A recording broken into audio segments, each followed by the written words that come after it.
Secunderabad MLA పద్మారావును BRS నేతలు కేటీఆర్, కవిత, తలసాని శ్రీనివాస్ యాదవ్, అలాగే శ్రీనివాస్ గౌడ్ తదితరులు పరామర్శించారు. ఆయన ఆరోగ్య పరిస్థితిని అడిగి తెలుసుకున్నారు. పద్మారావుకు ఇటీవలే డెహ్రాడూన్ పర్యటన నేపథ్యంలో గుండెపోటు రావడంతో వైద్యులు స్టంట్ వేశారు.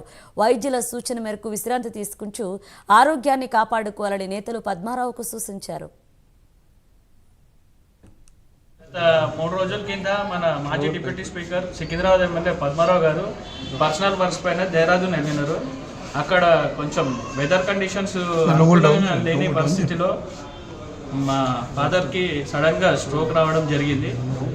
వెంటనే మా ఫాదర్ గారి మిత్రుడైన ఖదీర్ వెంబడి ఉండి అలర్ట్ అయ్యి ఎదురుగున్న హాస్పిటల్కి తీసుకొని వెళ్తే సివియర్ అటాక్ వచ్చిందని చెప్పినారు.